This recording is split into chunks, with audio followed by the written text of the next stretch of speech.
Hello. As we are doing the P block elements of class 12th. So in this lecture, we will discuss about the oxoacids of phosphorus.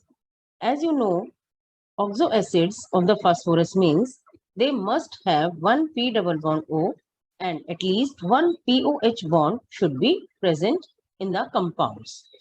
Now, one we will discuss about the oxoacids of phosphorus. The first oxoacid of phosphorus is phosphenic acid. Phosphenic acid is also known as hypophosphorus acid and it has the formula H3PO2 in which the phosphorus will present in +1 oxidation state.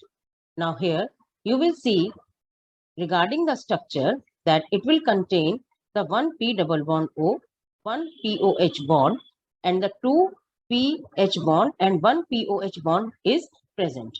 Now these two hydrogens are non-ionizable and the POH, it has the one hydrogen is ionizable. Because of this reason, it is because of these two pH bond which is non-ionizable, it is reducing agent. So whenever the question will be asked, why the H3PO2 which is also known as hypophosphorus acid is reducing agent. So the answer is the presence of two pH bonds. And if you are having the one P double bond O group, it indicates that it has one ionizable OH. So whenever it will react with the water molecule, you will get this kind of the salt of it and the one hydronium ion. This will indicate that it is monobasic in nature, monoprotic in nature, because it will release the one hydronium ion in the aqueous solution. Now the second oxoacid of phosphorus is orthophosphorus acid and it has the general formula H3PO3. The name of this is orthophosphorus acid or phosphonic acid. Phosphonic acid. Now here, if you will see the structure of this compound, it has the one P double bond O group and the two POH bonds are there and one pH group is present. Now these two OH are hydrogen atoms are ionizable. So whenever it is react with the water molecule, it will give rise to the formation of this kind of the salt and it will release the true hydronium ion. And these two hydronium ion indicate that it is dibasic in nature.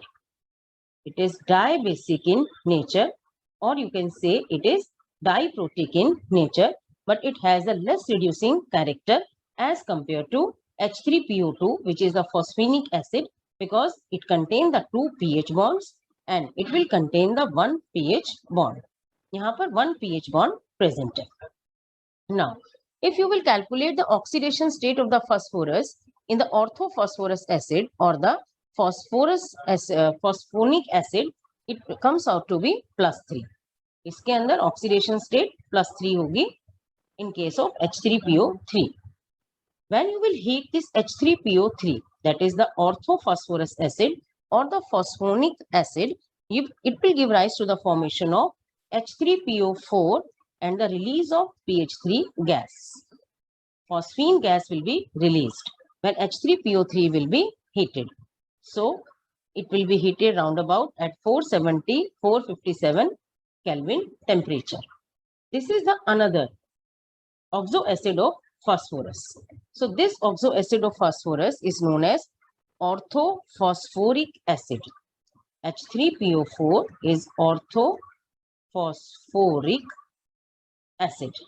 Now here, if we find out the oxidation state of phosphorus, it is comes out to be +5. अगर आप इसकी oxidation state निकालेंगे +5. It is very easy to find out the oxidation state.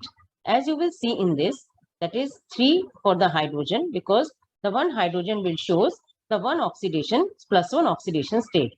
For phosphorus, we need X, so we have to write down X. For the oxygen, for one oxygen -2.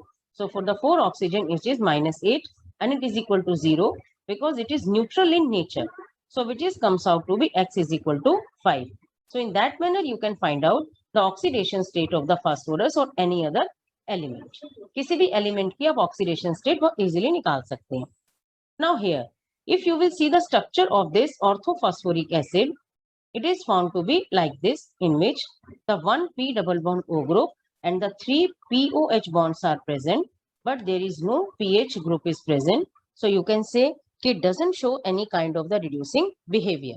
And if you will see the reaction with the water molecule, we will find out that there is 3 ionizable hydrogens are present, and we will get this kind of the salt, and the 3 hydronium ions we will get. So the liberation of 3 hydronium ion in the aqueous solution, we can say it is tribasic in nature or triprotic in nature. This is tribasic or triprotic in nature. From there you can find out that in H3PO2 hypophosphorus acid, the phosphorus has +1 oxidation state and it is monobasic in nature. It contains 1 P double bond O group, the 2 pH group and the 1 POH group is present. This table is very important regarding the MCQ point of view also. In H3PO3, there is +3 oxidation state for the phosphorus and it will contain 1 P double bond O group.